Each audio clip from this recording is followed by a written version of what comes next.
When it comes to Brad Holmes, his first round draft picks have largely been mostly successful immediately. Now the main question that the Lions have to ask themselves is, could the new one that they just got be the next big thing in the NFL? We're going to talk about it in this episode, folks, so stay tuned. What are we? What makes us what we are and what we're going to be? It's grit. It's what we started with last year, guys.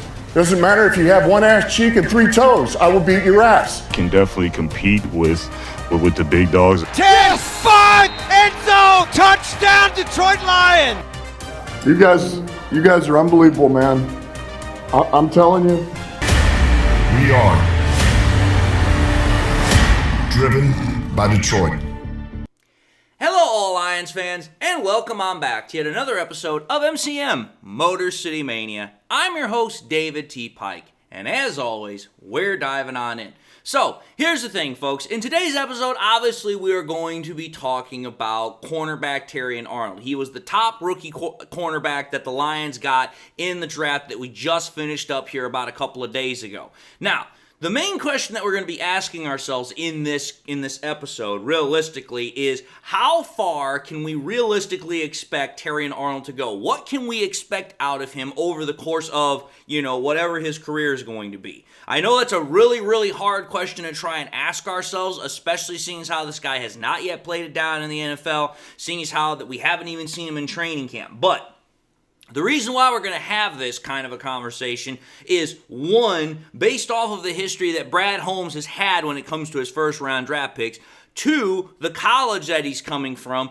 and three, based upon what I've already seen in his film review. So for me, I'm kind of giving a little bit of a very premature kind of look at what this guy could potentially be, but so far from what I'm seeing, it's definitely very, very promising. So let's kind of take a look at it. Let's kind of have some fun with this episode. So, when we take a look at the draft really quickly that we just finished, the Lions, unsurprisingly, they went out, they drafted defense with their first pick in the 2024 NFL Draft. More unsurprising, the Lions went out and they picked up a cornerback. And again, that is not a surprise because for most people, the idea is that, hey, they need to improve their pass defense, they need to improve their coverage capabilities because they've had the worst pass defense for some time. I think it's the last 3 years they've been one of the worst pass defenses in the league. So it's hey, we have to improve the defense, and that's a specific area of the defense we have to improve. However, though, what the surprise is that most people did not think that the Lions were going to be able to get cornerback Terrion Arnold at pick number 24. A lot of people thought he was going to be gone well before that pick came up, but the Lions were able to nab him. Now, arguably, again, depending upon who you talk to, Terrion Arnold was considered the best overall cornerback prospect in the class. However, though, it was widely considered that even if he wasn't necessarily the most, if he wasn't considered the best overall prospect, he was considered the best overall cover corner in the class. And again, the fact that Arnold lasted as long as he did on the board was, in my honest opinion, a large part to the fact that a lot of offensive players were being taken at the very top of the draft. Again, there were 14 picks in a row where it was offensive players because the first defensive player was not even taken until pick 15. And again, that was because there was a run on tackles, wide receivers, and quarterbacks. So again, what happened is because of all those offensive players being taken, it kept pushing down the defensive talent, which is why Terrion Arnold was available when the Lions were able to get him. Now, the other reason why he was available is because Brad Holmes was able to work a trade with the Cowboys. And again, I've talked about this before, but for Brad Holmes to make the trade that he did to move up 5 spots from 29 to 24, and all he had to surrender was a third-round pick, and to get that in return for me was a brilliant job. It was a brilliant work of art from Brad Holmes to go and secure the rights to Arnold because honestly, Terrion Arnold was considered not only one of the best cornerback prospects in the draft, he was considered one of the best prospects, period, in the draft. So again, there was a lot of concern from some people that maybe the Lions might not be able to get one of those top-notch players in the draft because of where they were picking at pick 29. But again, Brad Holmes did a masterful job of being able to go out, facilitate that trade, not having to really give up a whole lot in return in order to get Arnold. Now, that right there is all great, green, and glorious. But for many Lions fans, there is this main kind of question, there's this main kind of wondering about, again, what kind of a player is, Arnold going to turn into? What is he going to develop into? I'm going to say this right now. For many Lions fans, the hope is that he at least does not turn into another Jeff Okudah. I don't expect that to happen by any stretch of the imagination. But I know for a lot of fans, because Jeff Okudah was recently drafted by the Lions not that long ago, that is something that really is still sticking in their memory. So they don't want that to happen. But in my honest opinion, again, we have to understand who was doing the drafting. Bob Quinn is not Brad Holmes, not by any stretch of the imagination. So for me, I don't even think that's something we necessarily have to worry about. So, the best thing I can say is that, but I'm also going to say this. Based upon all the other evidence that we have, I can speculate very, very well that there's substantial evidence that what Arnold is going to turn into is something that's very, very good. First, let's consider the fact that since Brad Holmes has been the GM of the Detroit Lions, his first-round draft picks have been as follows. Penei Sewell, Aiden Hutchinson, Jameson Williams, Jahmyr Gibbs, Jack Campbell, and now Terrion Arnold. I'm just going to say this right now. Except for Jameson Williams, who has had to be a little bit of a late bloomer, a little bit of a late developer because of obviously the circumstances that we know surround him, the rest of them have already provided great return on investment. They either came in and started right away, they've been really good at what they do, and some of them are already considered some of the best in the league at what they do, a.k.a. Penei Sewell, Aiden Hutchinson, Jahmyr Gibbs. These are guys that are already considered some of the top players at their position. They've got a lot of upside. They've already flashed and shown their potential. They already look really, really good. Now, because of that, I would expect that trend is going to continue because Brad Holmes has done a masterful job, not only with his first-round draft picks, but overall with his entire draft classes for the most part. So for me, I do expect that Brad Holmes' draft trend in the first round should continue, and that includes Terrion Arnold. But what I really think is going to speak volumes for what Terrion Arnold could potentially turn into is the success that he's going to have in the NFL is the pedigree that he has. And what I mean by that is where he is coming from in terms of college, and that is Alabama. Again, I have said this in the past. I'm not a fan of Alabama. I never have been. Again, I kind of looked at Alabama, at least when Nick Saban was there, kind of like the Patriots of the NFL for the last, 20-something years. They always won. Everybody always gave them, the top-notch rankings in college football. And it was just like, okay, I understand they're a great program, but I would like to see somebody else. However, though, despite the fact that I didn't like them as far as a team, I respected the hell out of their program, and I respected the hell out of Nick Saban's ability to get top-notch players and recruits to come to his school. Well, one thing I can say about Alabama is that while Nick Saban was there, because he just recently retired, Nick Saban had a tendency with Alabama to push out a lot of top-end defensive backs. It had actually kind of become like a defensive back factory for the NFL prospects, because for me, when you take a look at Alabama over the last 20-something years, they have produced a lot of quality defensive backs. And I'm just going to name off a few here real quickly. Such guys like Kareem Jackson, Dre Kirkpatrick, Patrick Surtain II, Trayvon Diggs, Marlon Humphrey, Brian Branch, who we just got, Levi Walsh. These are all guys that are considered or were considered when they were playing quality cornerbacks, defensive backs, whatever the case they were, when they were in the league or while they are still currently playing. So think about that. Nick Saban, while he was at Alabama, was able to create a program that was able to churn out quite a good amount of defensive backs.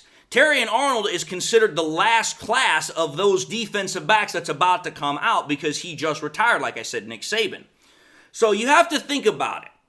There is the history of Brad Holmes' draft class as far as his draft picks in the first round, which, again, all of them for the most part have hit, and I believe that Jameson Williams is going to really hit this year. Then you take a look at the history of Alabama and Nick Saban as far as the defensive backs that have come out, and I believe that Terrion Arnold is going to be able to, again, show that is I think that he's going to be able to continue that trend for the last class that Nick Saban was able to give the NFL before he retired. Now let's take a look at the more tangible things, the things you can measure, the things you can analyze. Let's take a look at his film. Let's take a look at his stats. Let's first take a look at the tape. That I know for a lot of people is something they really hold dear to, and I understand why, because the tape does not lie. When you take a look at his tape, we're going to take a look at 4 specific highlights here that you guys should be able to find, but take a look at these tape. Take a look at these highlights here. The first thing we're going to take a look at is his tackling form. Brad Holmes specifically stated one thing that he really liked about Arnold was his ability to tackle as a cornerback. And when you take a look at some of these tackling highlights that I'm about to show you, I'm going to tell you why I can see Holmes liked it. Take a look at what he does as he's coming in for these tackles. What you're going to notice is that he breaks down. He's not lunging at the offensive playmaker. He's breaking down. He's stomping his feet. He is getting himself into an established base before he goes and tries to tackle the offensive playmaker. This is something that you expect to see out of linebackers, because that is what linebackers are taught to do. They are taught to have a strong, sturdy base, get low, make sure you're not lunging with your body or trying to do arm tackles, so that way you have a sound base of attack when you go after an offensive playmaker. You're seeing Terrion Arnold as he is coming up to these offensive playmakers. He is stomping his feet. He's chopping down. He is breaking himself down to get himself into an established base, so that way he can then go and make these tackles. And that is why he is very good as a tackler. He does not miss very often. So as a cornerback, that is something that I'm very excited to see. That is something that is very high on my radar and very high on Brad Holmes and Dan Campbell's radars. Listen, as a cornerback, you have to be able to tackle. And not only do you have to be able to tackle, you have to be willing to tackle. Terrion Arnold, he checks off both of those boxes. Now, the other main thing that a cornerback has to do, kind of goes with the name, is you have to be able to cover. You have to be able to cover, and you have to be able to cover well. Well, let's take a look at some of these coverage highlights that we have here. First and foremost, let's take a look at this one. What you're going to see is a ball is thrown up in the air. This was at the very beginning of a game. And what you're going to notice is that Terrion Arnold is in man coverage. Notice how he is mirroring the wide receiver that he is on, and he is going step for step. There is no separation between him and the wide receiver. But also take a look at his head. Take a look at his eyes. He is looking for the ball, so that way he knows exactly where it is in the air. He's not guessing. And again, great job of control of the body, so that way he can get his hand up at the last second, so that way he can swat the ball away. So that way he doesn't have to worry about the wide receiver potentially making a play on him. Again, beautiful use of the mechanics, beautiful use of his technique, so that way he can go stride for stride and he can do exactly what he needs to do while being in coverage there, especially in man coverage. Now, the second highlight we're going to see here, what you're going to notice here is that the wide receiver in this play is running an out route. Well, notice how freaking Terrion Arnold breaks on the ball for this particular pattern. Again, as a quarterback, one of the things that I was taught is that if you're going to throw an out route, you have to be very selective. You have to be very particular about how and when you throw this pattern, because this is a kind of route that cornerbacks love to play with, because they can read the eyes of the quarterback, they can jump the route, they can get the interception. Watch how Terrion Arnold literally jumps on this route. He's mirroring the wide receiver. He's just a little bit off, kind of giving the quarterback the false assurance that, hey, I can get this ball in there.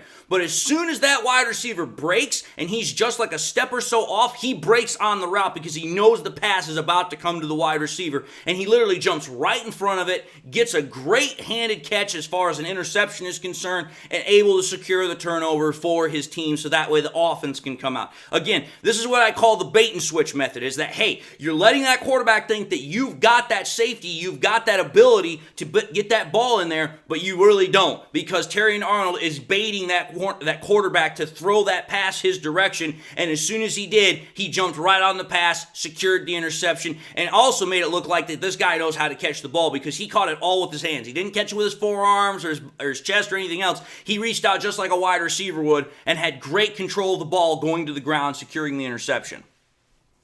So again, based on the film, I can already see that the intangibles that Arnold has are very good. They're very high, which is something that I know Brad Holmes was particularly looking at. The scouts of the Lions were particularly looking at when they made the decision to draft him. Now, let's take a look at the stats. Let's take a look at what we know about Arnold as far as his production is concerned. If you go back to 2022, I'm going to put the stats up on the screen so that way you guys can kind of get an idea, and I'm just going to explain them. What you're going to see is you're going to see a low missed tackle percentage, which again goes back to what I was talking about with his ability to be a sound tackler. Again, you're also going to see a low reception percentage. The touchdown interception 2-1, okay, that's not the greatest, but that's not bad either, especially for his first year as a starting cornerback for the Alabama Tide. Passer rating was okay, but could have been better.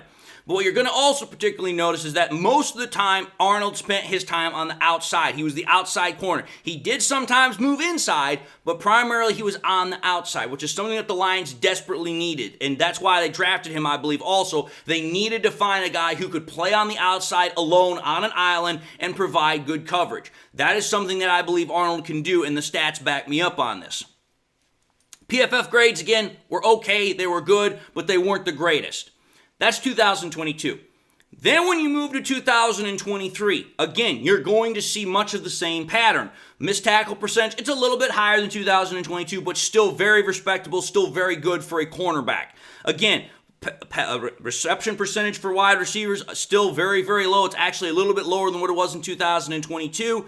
Much better in terms of touchdowns and interceptions. Only gave up 2 touchdowns, but got 5 interceptions. Passer rating is in the sub-50s. That's awesome. That's great.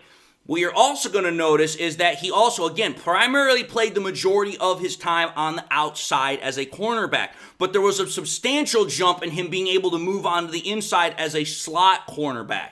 So what I'm trying to point out here is that Terrion Arnold has the ability to be very flexible about where he assigns himself on the field. He can play outside, he can play inside. That's going to give the Lions defensive backroom, their cornerback assignments, a lot more flexibility so that way they can move pieces around.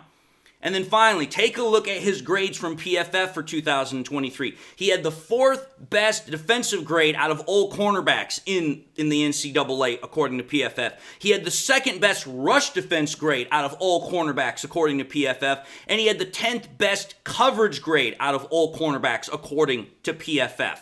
So what you're seeing is that from 2022 to 2023, he took a massive jump and he was able to become one of the best cornerbacks in the league, which was why he was considered one of, if not the best cornerback prospect in the draft. Now, the last thing I want to talk about here, as far as his stats are concerned, is how he was against ranked opponents. In 2023, the Alabama Crimson Tide, they went against these ranked opponents: Texas, Ole Miss, Tennessee, LSU, Georgia, and U of M, obviously. When you take a look at how Terrion Arnold was in those games particularly, I'm going to put those stats up against those ranked opponents. Only allowed 55% completion rate. No touchdowns, 2 interceptions, 7 pass breakups with a 56.3 passer rating. So not only is Terrion Arnold really good against everybody, but against the top talent in the NCAA, he was playing at his best. No touchdowns, garnered 2 interceptions, really low completion percentage rate, really low passer rating. So that right there tells me we got ourselves a really good cornerback. If you can play against the top talent in the NCAA, which is then going to become the top new talent in the NFL, you got something going. You got a good base of talent that you're going to be able to transition to in the NFL. Now, I know for some people, that sounds all great, grand, and glorious. But some people are instantly going to want to say, well, what about his time? What about his 40-yard time? Because for a cornerback, the ability to be fast in the NFL is important. Well, I'm just going to put this out there right now. We have seen cornerbacks that have not done very well with their 40-yard dashes that have still played very, very well in the NFL. Such guys that I can name right off the top of my head: Richard Sherman ran a 4.56 at his NFL Combine. Joe Hayden ran a 4.57. Xavier Howard ran a 4.58. Those are all guys that are considered very good at what they did, Richard Sherman being considered a Hall of Famer, or guys that were, again, really good or still good. Xavier Howard, Joe Hayden. Those are really slow numbers for a cornerback. Think about it here. Terrion Arnold ran a 4.5 flat. So again, it's not like it's terrible. And these are guys that ran slower than he did, and they had very successful careers. So I wouldn't worry too much about the 40-yard time. My point of the matter is this. When you take a look at the tools that Brad Holmes spoke about and that I showed in the highlight tapes, that I showed in the film breakdown, that's definitely there. The film backs it up. You then take a look at the fact that Brad Holmes has got coaches around him that should further bring out more of that from Terrion Arnold. Think about it. Aaron Glenn and the cornerback coach, Townsend, Those are guys that have combined between the two of them 26 years of playing experience as cornerback in the NFL. That's more than enough experience and expertise that they can give on to these new cornerbacks, whether it's Arnold or Rakestraw. So that right there is going to help out their growth, their ability to progress substantially. Because again, Townsend, a 2-time Super Bowl championship winner with the Pittsburgh Steelers. Aaron Glenn, a 3-time Pro Bowler. So again, you are talking about guys that know what it's like to play cornerback in the NFL. So what I'm trying to say here is this. In summary, I fully believe that Arnold has all the tools at his disposal to become one of the NFL's best cornerbacks relatively quickly. I believe that Brad Holmes as a GM drafted him for that purpose, and I believe that when you take a look at Brad Holmes' past draft selections in the first round, that right there already shows that Brad Holmes has a good tendency to get great players in the first round. When you talk about the fact that he's coming from a college program that has become known over the last 20 years as a cornerback or a defensive back factory, that right there, being able to churn out those quality defensive backs, I think will also continue to show that he is going to be one of those guys that comes out of college and is able to have a successful career. Then when you talk about the fact he's coming to the Detroit Lions with a culture that is very, very similar to what he had in Alabama, where it's like, listen, we're all about hard work. We're all about putting ourselves into a culture that rewards hard work and promotes competition. I believe that's also going to help Terrion Arnold because he's used to that. Being at Alabama, being under Nick Saban is the exact same kind of mindset, the exact same kind of culture that he's going to find here in Detroit. And then finally, being around coaches like Aaron Glenn and also Townsend who know what it's like to play cornerback, who know what you need to do, that will help his progression, that will help his ability to get better, and the same with also Rakestraw. My whole point is this. I fully expect that with all the tools that Arnold has, that with all the things that he's going to have coming into Detroit, do not be surprised if this guy becomes one of the best young cornerbacks very, very quickly.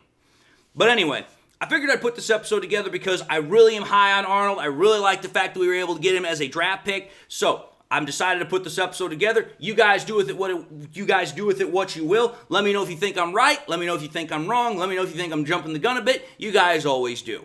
But with that having been said, I just want to say thank you all for watching in another episode of MCM Motor City Mania. If you like what you saw, by all means, I highly encourage y'all to watch the next episode. Also encourage y'all to do one of these 3 things: like, comment, and subscribe to the channel. If by chance you subscribed in the past, you forgot to do so at the time, or you just subscribed and now had a chance to do so, again, highly encourage y'all to subscribe. It really helps me out. It helps out the channel. But I also encourage y'all, please, make sure you hit that bell notification icon at the bottom as well, so that way you never miss any more content that I push out. Also encourage y'all, please, share this content with your Lions friends and family members. Share it here on YouTube, share it on Twitter, share it on Facebook, share it anywhere and everywhere you can with everybody and anybody that you can. The more we share it, the greater the channel grows, the greater the channel spreads. And with that being said to everybody, I hope y'all enjoyed the content. I hope y'all have something in your life that makes you happy, makes you smile, and I hope y'all are just having a blessed day. And with that being said, I just want to say to y'all, God bless, and until the next time we meet, I'll see you all in the next episode.